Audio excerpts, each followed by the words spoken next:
औरंगजेब ने करीब 51 सालों तक मुगल सत्ता को संभाला। एक कट्टर तानाशाह के रूप में उन्हें अंग्रेजों ने देखा तो कई इतिहासकारों ने उन्हें कट्टर इस्लामिक बादशाह बनाया।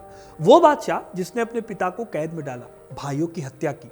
लेकिन इन्हीं औरंगजेब का आखिरी वक्त बेहद दर्द भरा बीता। आखिरी वक्त में औरंगजेब हर वो चीज खोने लगा था जो उसने कमाई थी। दक्कन के कैंपेन ने ना सिर्फ उसका खजाना खाली कर दिया था, बल्कि उसके अपने बेटे ने उसके खिलाफ विद्रोह कर दिया था।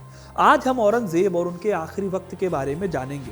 आखिर क्यों औरंगजेब के बेटे ने उनके ही खिलाफ विद्रोह कर दिया था और औरंगजेब की कब्र दिल्ली, लाहौर या आगरा में होने की बजाय महाराष्ट्र में क्यों है।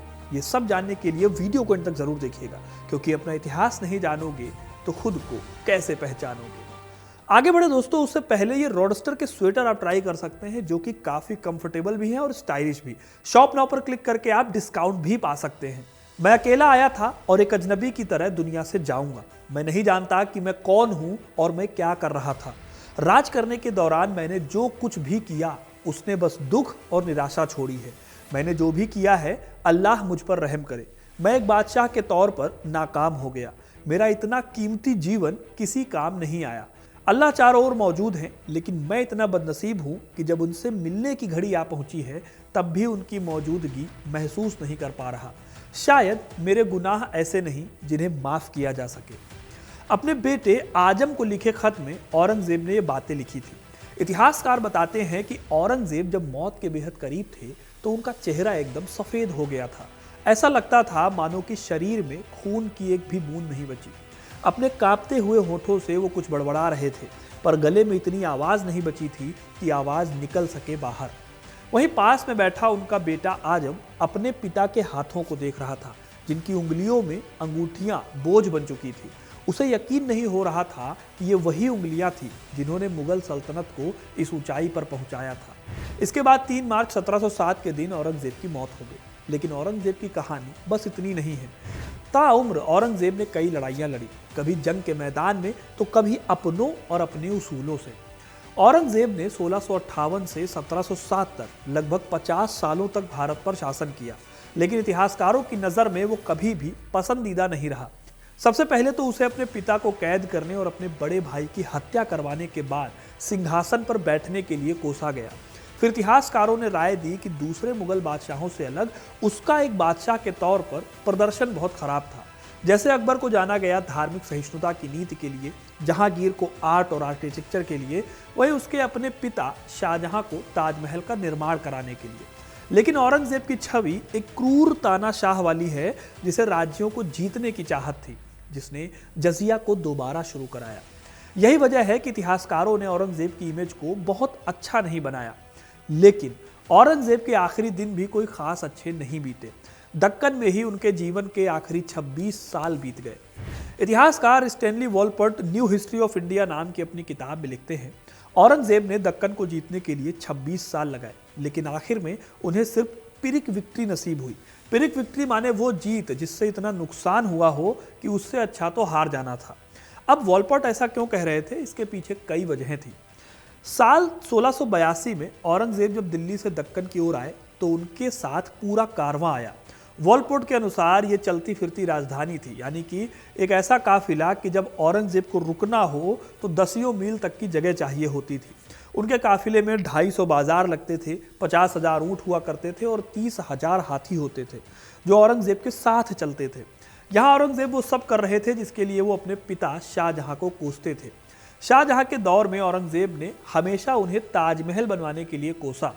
उनके हिसाब से मुगल खजाना शाहजहां ने ताजमहल बनवाने में खर्च कर दिया था, लेकिन औरंगजेब ने दक्कन में जो पैसा बहाया उसके सामने कोई भी खर्चा छोटा था। दक्कन जीतने की सनक में औरंगजेब ने न सिर्फ शाही खजाने को खाली किया, बल्कि लाखों लोगों की बलि दे दी।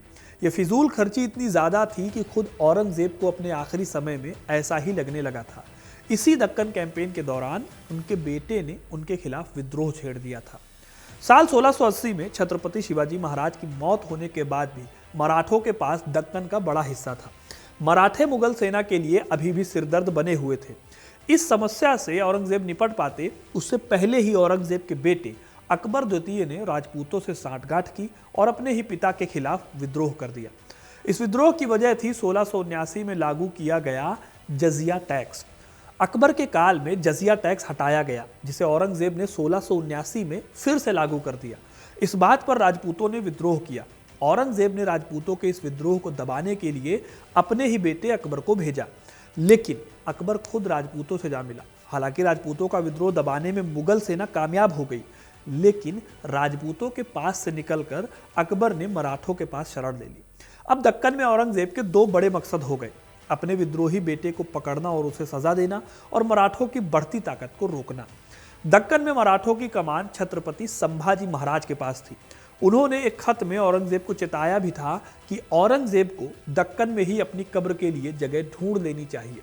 हालांकि औरंगजेब कई साल अकबर को पकड़ने की कोशिशें करता रहा, लेकिन वो नाकाम भी रहा, क्योंकि संभाजी ने अकबर को पर्शिया यानी आज के ईरान भेज दिया।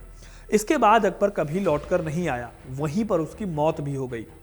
खैर, 1705 आते आते औरंगजेब की उम्र 86 साल हो गई थी। जाहिर है कि अब उसमें वो ताकत नहीं बची थी। अब औरंगजेब के लिए दक्कन पर कब्जा बनाए रखना भी मुश्किल साबित हो रहा था। इसी टाइम पर बीजापुर में कैंपेन के दौरान औरंगजेब को लगा कि अब दिल्ली वापस लौट जाना चाहिए, लेकिन तब तक बहुत देर हो चुकी थी। 1705 में कृष्णा नदी के किनारे देवापुर में उनकी तबीयत अचानक बहुत ज़्यादा खराब हुई। इसके चलते काफिले को रोकना पड़ा। अगले 6 महीनों तक मुगल बादशाह को यहीं रुकना पड़ा। 6 महीने बाद औरंगजेब का सफ़र दोबारा शुरू हुआ, लेकिन उनकी तबीयत इतनी ख़राब थी कि घोड़े की बजाय पालकी से उन्हें सफ़र कराया गया। ये पेंटिंग जो भी आप अपनी स्क्रीन पर देख रहे हैं, ये उनके पालकी पर बैठकर सफ़र करने को दिखाती है। 20 जनवरी 1706 के दिन औरंगजेब अहमदनगर पहुंचे। यहां से आगे जाने की हालत में वो नहीं थे। हालांकि इतनी बीमारी में भी औरंगजेब सबको यकीन दिलाते रहे कि वो अभी भी जिंदा है।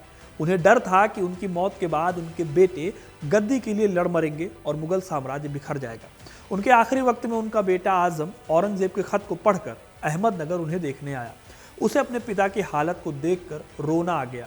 अपने पिता के हाथों को देखते हुए उसे यकीन नहीं हो रहा था कि ये वही उंगलियां थी जिन्होंने मुगल सल्तनत को उस उरोज पर पहुंचाया था। स्टैनली वॉलपॉट लिखते हैं कि साल 1707 की जनवरी आते आते औरंगजेब को यकीन हो गया था कि वो वापस दिल्ली नहीं लौट पाएंगे। आखिरी दिनों में भी वो पूरी तरह से धार्मिक बने रहे। बीमार रहते हुए उन्होंने 5 वक्त की नमाज पढ़ना नहीं छोड़ा। आखिरी वक्त तक वो टोपियां सिला करते थे। 3 मार्च 1707 को औरंगजेब ने आखिरी सांसें ली। उनके शरीर को दिल्ली नहीं ले जाया गया।